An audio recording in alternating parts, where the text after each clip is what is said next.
Hello les monkeys, ici Savania. Pour supporter la chaîne, n'oubliez pas de cliquer sur le petit pouce bleu, de partager et de vous abonner. Et surtout, activez la petite cloche, ça vous donnera des notifications pour ne rater aucune de nos prochaines vidéos.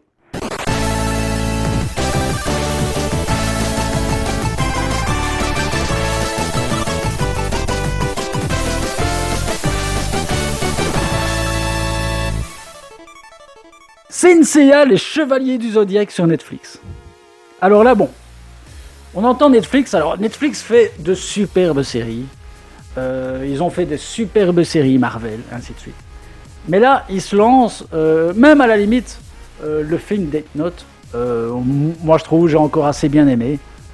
Mais quand ils essayent l'animation, c'est quand même pas, comment dire, du haut vol. Surtout quand ils prennent des franchises cultes. Alors, ils ont fait She-Ra l'année passée, en dessin animé. C'était franchement, le design, c'était de la merde. Franchement, c'était de la merde. Alors ici, ils prennent les Chevaliers Zodiac, ils en font un reboot. Pourquoi pas? Pourquoi pas? Je suis pas contre le reboot. Donc c'est-à-dire que je suis pas là en train de râler et dire ouais, reboot, encore une fois, on fait un reboot, je suis pas d'accord, ils ont plus d'imagination les Américains. Non, je m'en fous un petit peu. Pourquoi pas? Parce qu'en plus, alors, je vais peut-être partir sur plusieurs trucs. Peut-être que les Chevaliers du Zodiaque, d'une certaine manière, c'est difficile de faire mieux parce qu'à l'époque, voilà, c'était quand même Shingo Araki qui avait pris le Chara Design, bazar. Donc, c'est quand même difficile de faire mieux, même au niveau de la musique. Difficile, surtout au niveau de la musique, de faire mieux. Je pense qu'actuellement, on pourrait faire un reboot. Pourquoi pas faire un reboot de Saint Seiya, les Chevaliers du Zodiaque. Alors, moi, je dis les Chevaliers du Zodiaque, les gars. Voilà. Parce que justement, il y a peut-être moyen de suivre un peu mieux justement le manga d'origine et de ne pas avoir des incohérences comme par exemple avec l'œil de Yoga ou Shiryu, voilà, qui est aveugle, plus aveugle, l'autre perd un œil, perd plus un œil, voilà, parce qu'en fait ils savaient pas très bien, se sont un peu emmêlés les pinceaux quand ils ont adapté donc le manga. Donc pourquoi pas faire une adaptation plus cohérente et alors je ne sais pas, mais le faites pas en 3D si c'est pour faire une merde pareille, quoi. Parce que quand on voit la 3D dans le trailer, on a l'impression de voir une 3D d'il y a 5-6 ans, des cinématiques de jeux vidéo PlayStation 2, quoi.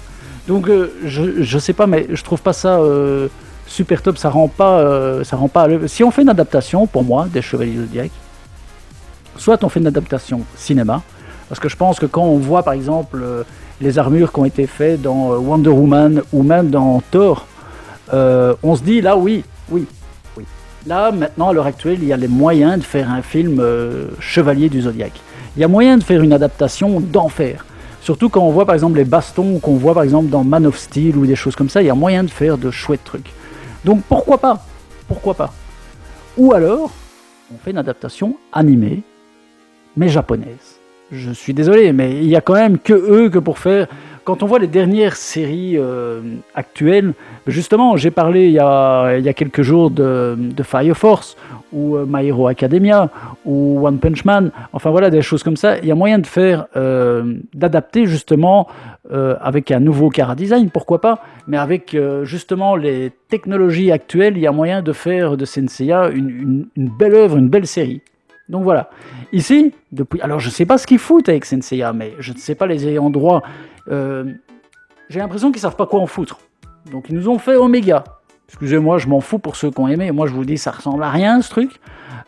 Soul of God, Bazar, Nani. Là on a eu les Cynthia Show. Alors Cynthia Show, alors que le manga est bon, c'est parti dans tous les sens et c'est devenu en fait un truc malheur vraiment moche à crever, quoi. Donc voilà. Ici, ce que j'ai vu du trailer, déjà. Alors, je vais pas revenir sur la 3D qui est moche. Je l'ai dit, cette 3D est moche, mon Dieu. Soit. Mais alors sur le fond, j'ai l'impression de voir, on met Seiya, moi je dis Seiya. Hein. On met Seiya sur un skateboard, il a l'air d'être à New York dans une petite ruelle, il voit une bagarre entre des jeunes, il veut s'interposer, on le rejette comme, vous savez, quelqu'un d'un peu, comment dire, fragile, et là, il s'énerve et attrape un pouvoir, vous savez, on dirait presque un X-Men, quoi.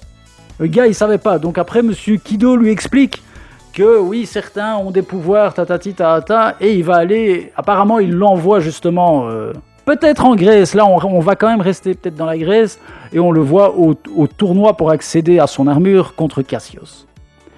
Donc en fait on est un petit peu dans un thème à la X-Men où justement Kido joue un peu le professeur Xavier qui récupère des enfants qui sentent qu'ils ont un pouvoir et il les envoie finalement dans une espèce d'école, on dirait presque. Vous voyez ce que je veux dire? Alors que c'est pas ça, je suis désolé. Mais les mecs qui vont venir me dire, parce que je sais qu'il y en a qui vont venir dire oui, mais non, en fait t'as pas compris, mais c'est comme ça dans l'œuvre. Alors moi les gars, l'œuvre des Chevaliers Zodiac, pour moi, je l'ai connue, comme beaucoup, au Club Dorothée, en regardant Les Chevaliers du Zodiac. Chanté par Bernard Minet. Oui, chanté par Bernard Minet. Les Chevaliers du Zodiac. Voilà, c'est comme ça que j'ai connu ce dessin animé et l'œuvre.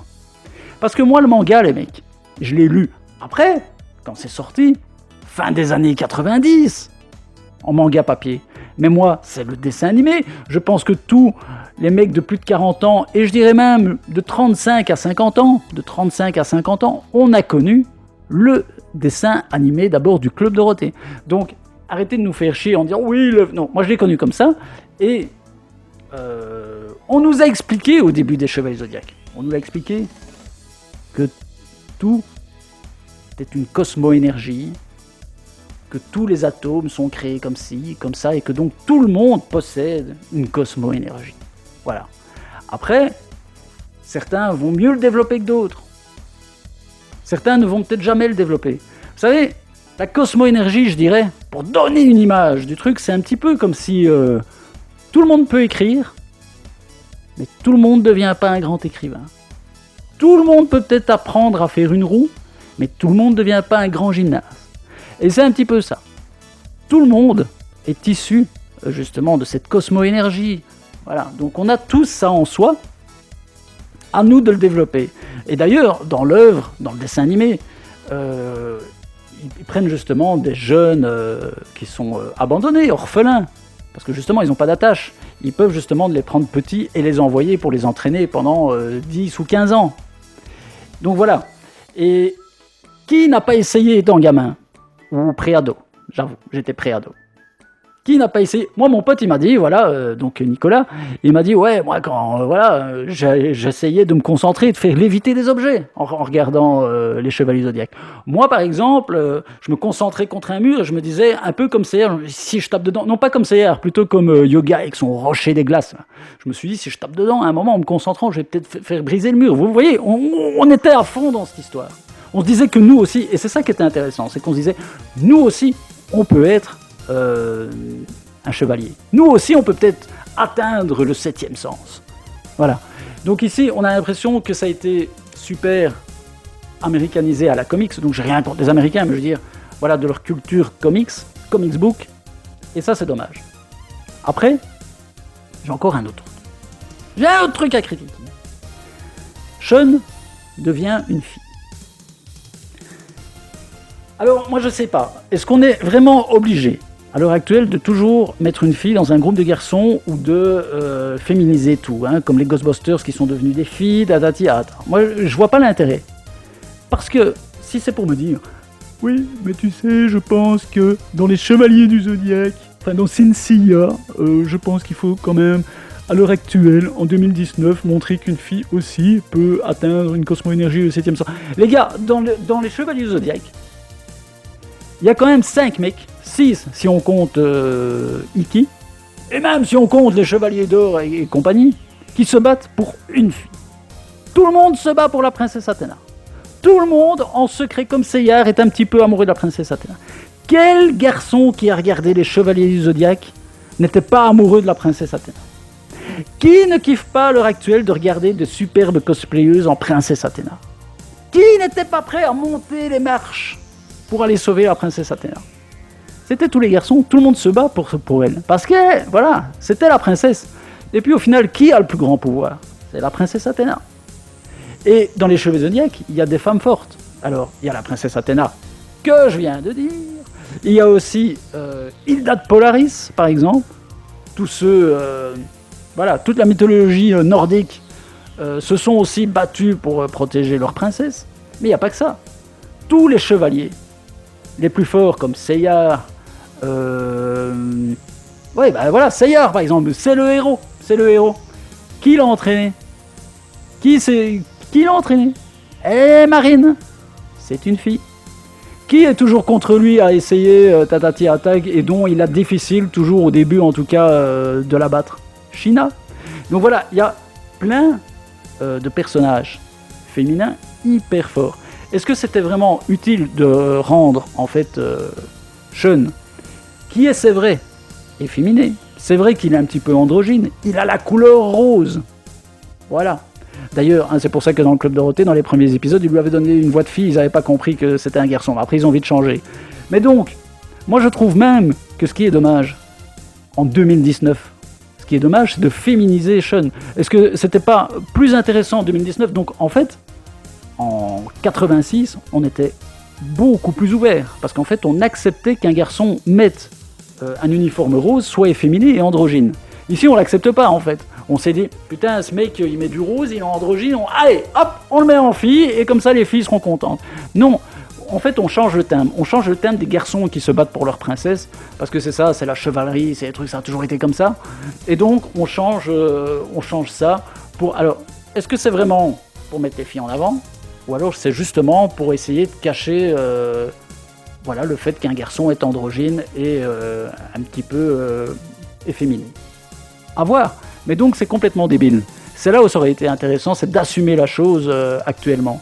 Parce que voilà, les Chevaliers du Zodiaque, grâce à Shun, étaient quand même un petit peu en avance sur son temps. Et oui. Après, on n'a jamais su, vraiment, quels étaient les choix sexuels de Shun. Quoique. Mais c'est pas le débat. Donc voilà, donc pour moi, les Chevaliers du Zodiaque de Netflix, je le sens pas du tout. Je vais quand même le regarder.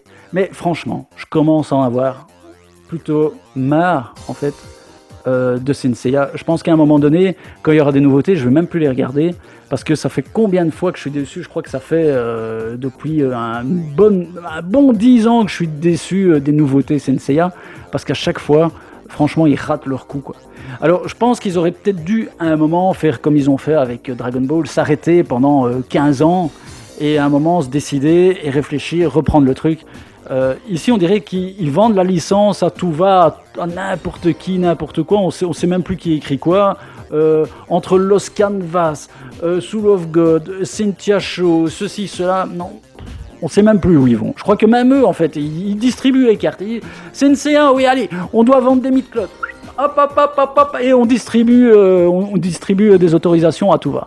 Donc voilà, je suis pas super emballé.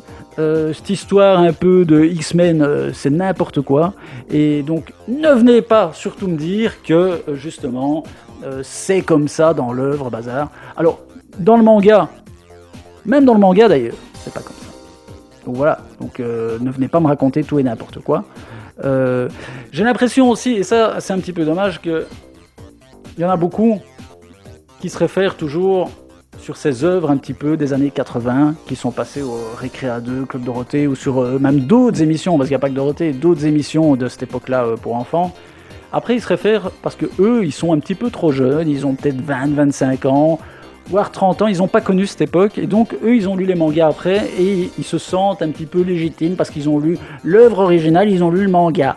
Ils ont lu le manga, et donc ils se prennent un peu pour des intellos en train de dire « Putain les mecs, franchement, vous avez rien compris quoi, hein, parce que nous, on a lu le manga. » Mais nous aussi on a lu le manga, mais nous on a connu l'œuvre dès le départ. On l'a connu comme tout le monde dès le départ, et on l'a suivi, et on a lu aussi le manga, mais forcément on est plus attaché à ce qu'on a connu au départ, ça c'est tout le monde. Donc voilà, donc j'espère juste qu'ils vont pas en faire une espèce de Power Ranger, parce qu'au final comme ils ont des couleurs bleu, rouge, vert, j'espère qu'ils vont pas nous en faire une équipe de Power Ranger à la X-Men. Donc voilà, je vais quand même regarder, parce que je veux pas, peut-être que je me trompe, ça va peut-être être génial. Regardez comme j'ai l'air convaincu. Regardez mon œil convaincu. Ça va être génial, ça va être beau, ça va être épique. Eh bien non, je pense pas du tout que ça va être ça. Déjà, rien que quand on voit le trailer, normalement vous montrez des plus belles images, et quand on voit ça, franchement, quand on voit les visages, et alors les voix françaises. Je sais que Éric Legrand a dit que justement, il ne doublerait pas, il n'a pas été pris pour doubler Seyard, je pense, si je ne me trompe pas, parce que justement, il voulait des voix un peu plus jeunes. Disons, à la limite, ça, je peux encore le concevoir dans le sens où, à la base, les chevaliers ont normalement, je crois, 13, 14 ans grand max. Voilà, 14, 15 ans, allez, grand max. Donc c'est normal que peut-être des voix adultes, ils ont voulu respecter l'œuvre. Vous vous rendez compte? Ils ont voulu respecter l'œuvre, elle est bonne celle-là. Donc voilà, ils ont peut-être voulu respecter l'œuvre en mettant des voix un petit peu plus jeunes. Bon bah écoutez, on verra ça donc quand ça sort. Je regarderai le premier épisode, on reviendra là-dessus pour voir si vraiment je me suis trompé ou pas. Mais je pense que tous ceux qui ont vu ces extraits sont quand même en train de pleurer. Et je pense que les chevaliers, soit, c'est ce que j'ai dit au début, soit on adapte avec un nouvel anime, en y mettant les moyens, comme ils font avec toutes les grosses séries actuelles, et on reboot, et on essaye de faire un truc cohérent d'une traite, ou alors il faut abandonner, ou alors il faut attendre le blockbuster américain respectueux, quoi. Donc voilà. Eh bien les mecs, à suivre, et on verra ça donc, je crois que c'est fin de semaine prochaine que ça débarque, et donc, bah écoutez, en avant les chevaliers. Ciao!